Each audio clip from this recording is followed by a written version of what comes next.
Hello, welcome to the Mk8 GTI.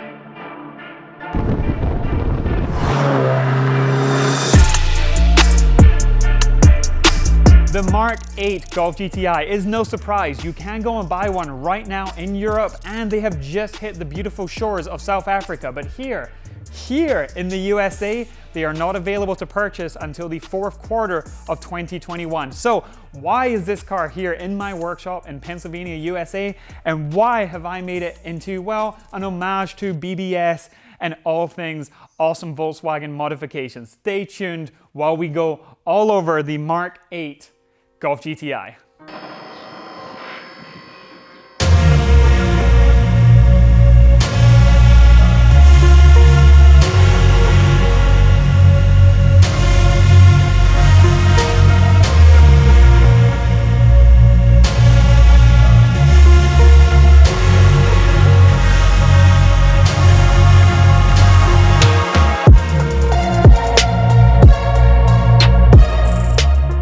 So the GTI, it may have started over in Wolfsburg, but for the USA, 1983 is when the Rabbit GTI was first launched here, and actually made in Pennsylvania, 300 miles west of here in Westmoreland. But we've got another nerdy video for that elsewhere. So 39 years later, what is the Mk8 going to mean for the USA? Well, they will all be built in Wolfsburg. And to me, I don't know, the GTI is just a quintessential car in America. As funny as that sounds, you think Mustangs, Corvettes, etc. But to me, the most classic is that Montana green Mark II 16 valve, two-door, big bumper, that US style, USA spec. And that's where we went with this car, because Volkswagen of America asked me to modify this car for their Enthusiast fleet, just like the Tiguan Rhino concept that I built before. And I'm not going to take credit for this. Volkswagen of America, the wonderful people that work there, and BBS, they know their cars, they know their history, and so there's a Mark II modified in the USA, a white one with the very cool red and black stripes and the BBS retro livery, and it has a BBS body kit as well, which BBS don't make anymore, but what they do make are Super RSs, and that's where this idea came from. Is this a massive build? No. Is it meant to be? No. It's meant to show off what the Mk8 is going to look like, how it's going to be, the features, etc. And in just a couple of days, I'm pretty happy with the outcome. So let's nerd out. Let's take a look at the wheels, the suspension, and the Made in America Borla exhaust that has been prototyped on this exact very car. And some of the lights are switching off. We've been here all night working on this, so let's go take a proper look at it.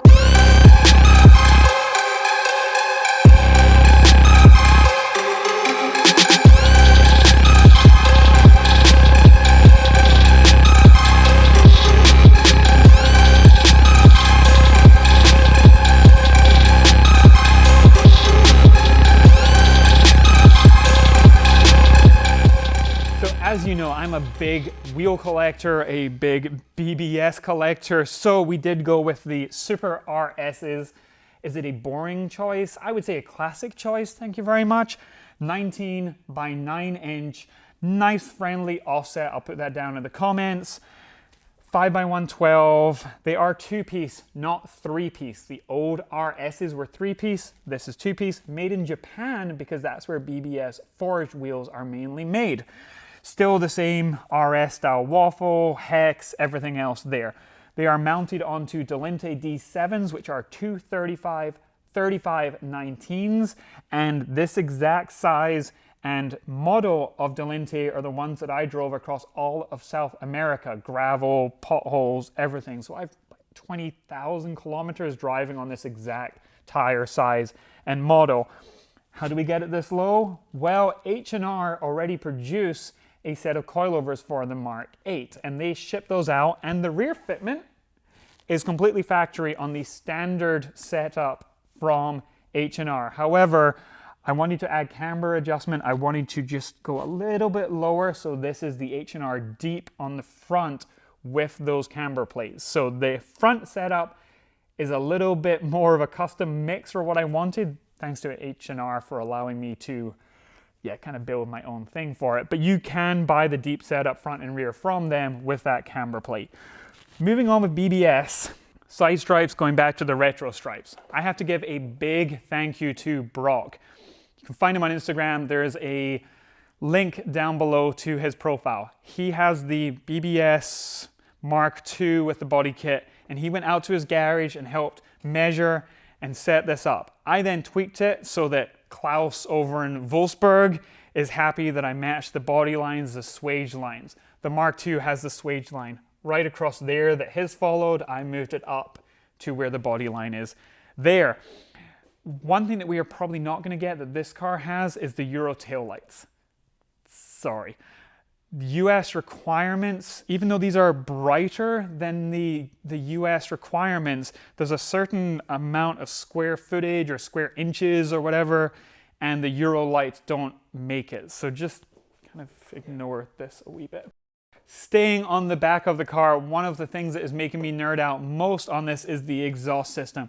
The stock one's fine, but this is the actual development setup from Borla. Borla are based in California. All of their stainless steel exhausts are made there, but they didn't have a Mark 8 to be able to develop it yet. So we shipped this car to them and they got to do the measurements for it, and this is the exact setup that will be available. 3 different exhaust options for the tips: black, brushed, or chrome. This is the brush setup, and it will be available for the European version of the GTI. And why is it a different version? Because they have a GPF, a gasoline particulate filter. So America, we don't have that, but if you are watching from Europe, this will be available there once it has the EU approvals.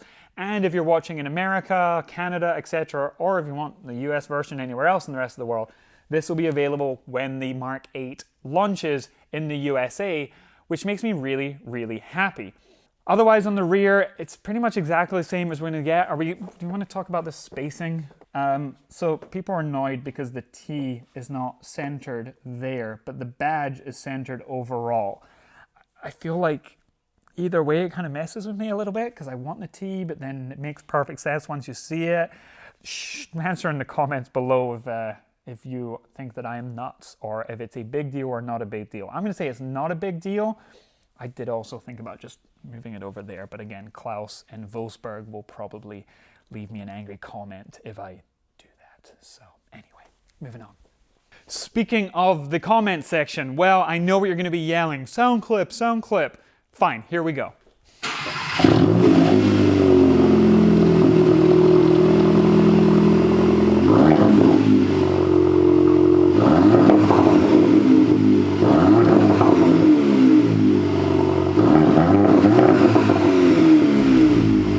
So that is revving at a kind of a cold warm-up.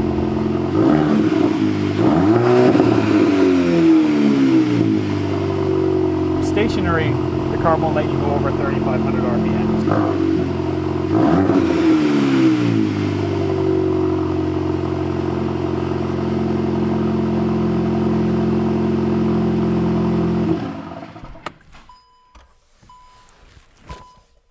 So Borla make a big deal out of sound testing all of their exhausts. So they actually wanted to keep this car for a week just for the road testing. And by road testing, they kind of mean sound testing, which I think is pretty cool. But that is it with the European gasoline particulate filter. So the sound might vary a tiny little bit for the US system, but they're going to put just as much effort into that. And as you heard me saying inside the car, when a car is stationary, it won't let you rev over 3,700 RPM, nor should you when the engine is cold, so we'll have to wait for a little bit later to get some pops and bangs. So the reason that I have this car genuinely is for the Volkswagen Enthusiast Fleet, which is something that is so special from Volkswagen of America. Every year, a number of the current models, or indeed future models, are brought out, modified, and taken to shows. So this is not, in my mind, a build.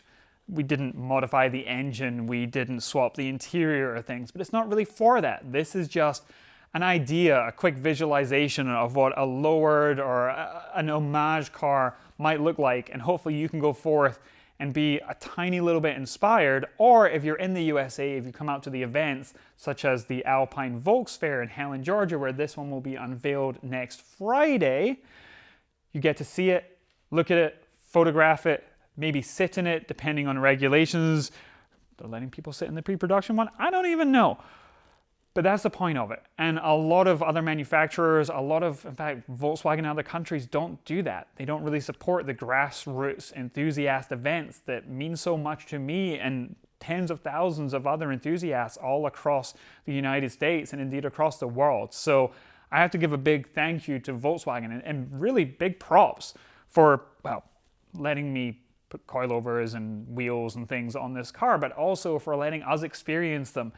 Is it all part of marketing? Of course it is. Do they hope that you will go and buy one? Absolutely. Do I hope that you will like this one as much as I do? We have 4 people in here right now. We've got the driver for the rollers, we have the photographer for the rollers, and we have our camera person. And every one of us has owned Volkswagens, have been to multiple shows all over. And this was not scripted or anything. How do I do? All right, let's just turn the camera one at a time. When you saw the photos of the Mk8, the very first ones, how does it look in person? I don't want to put words in your mouth.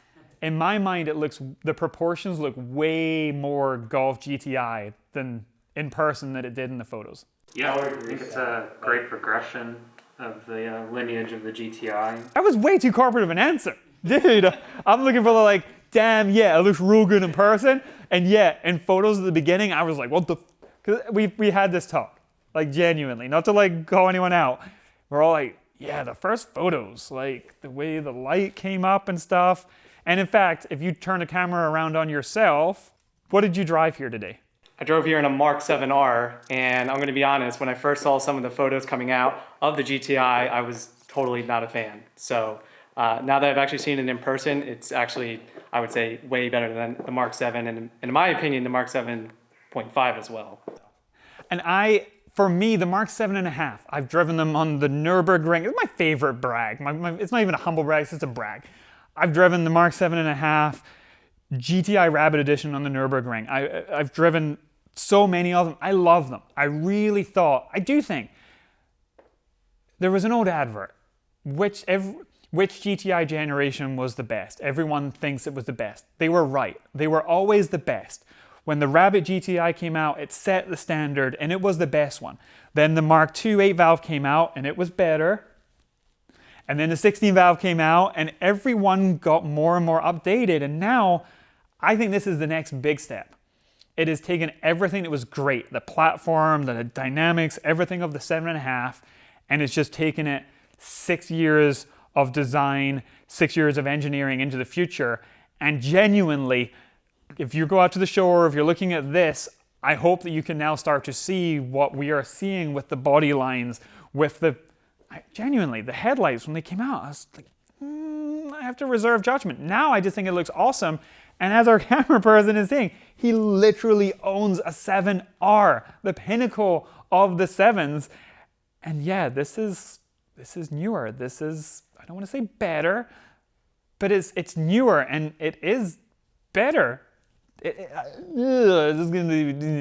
feel weird saying it, but they're right. Every generation is a step forwards. There's never been a step back, and I think this is another big step. And having driven the 8R, the 8 GTI on racetracks, on ice, the way they handle as well is taking all of that beautiful 7 MQB platform and just stepping it up for the next generation. So sorry if this got a little weird, but I just want to like touch on that because so many people are like, oh, I don't like it. Yeah, like just wait till you see it in person or when things like this start happening. And that's why Volkswagen asked me to do this. So anyway, right now we're going to go out and take the beauty shots. Yeah, this is fun.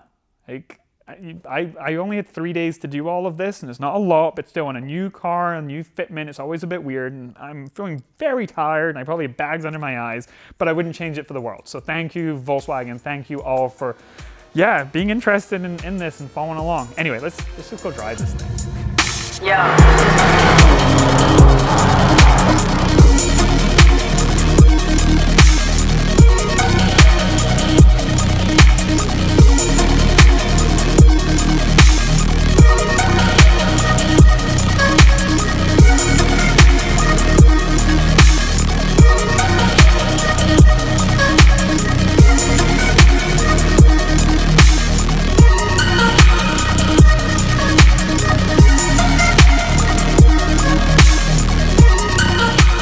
video is brought to you by thesuspensionsource.com. Yes, it is the home of Solo-Werks, but they are also an H&R dealer. So if you want to get this on this primo setup that I kind of made custom, but they'll be very happy to help you out, hit up thesuspensionsource.com for all of your suspension needs. Also, they do bell tech and truck stuff and big stuff and little stuff, so whatever. Hit up suspensionsource.com, support the people that support us. And also, this is epic. We've had the most fun with this car. This isn't even an advert anymore. We're just riffing. This is amazing. The front light bar, again, the internet's like, oh, the light bar. It's probably flickering with the LEDs on the camera. It doesn't even matter. It's just so much fun. This has been a blast. The car has been sensational. And the Geo Tracker that we have been using as the camera car, this has been a really great day. Yeah, I don't know how to express my emotions verbally, but this is a dream come true to be able to do fun things like this. Thanks for watching. Thanks to the sponsors. Thanks to the partners on the car. Everybody. Thanks to all of you guys. Thanks for you guys, people at home. I'm gonna shut up and we'll just get on with the video. But this is epic. This is so good. So welcome inside the 2022 Golf GTI. Again, this isn't a review, and honestly, we've got the Euro Dark tint on, with a little bit darker in the front, so there's not much to see except the absolutely amazing seats, which are going to be standard on the US GTI and Golf R. And then everything is haptic. You can watch my Golf 8R video to see the voice control, but otherwise it's just a pretty nice place to be. And we've got the Borla Exhaust.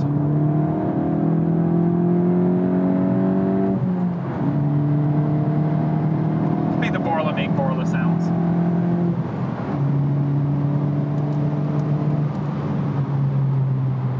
We've got the digital cockpit. Right now I've got it set to lap timer, which just has the tachometer really big. And the speed a little less, surrounded by hex. It also shows you your manual gear and everything else on there. This being a European model, it has no idea where the heck I am. It keeps me like, you're off the grid, you're off the road. No, you just have no idea.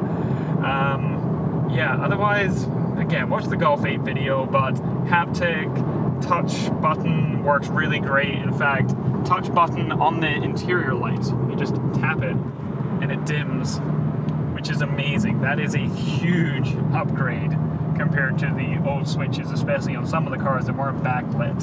So again, I just think this is a big step forwards. It's just a lot more neat things that, do we really need? Is a Mark II Golf GTI wonderful transportation? Absolutely. But is this the latest and greatest and indeed the best as far as step forwards? Yes, it is. It really, really is. Oh, man, this sunset is just gorgeous. So good. There you go.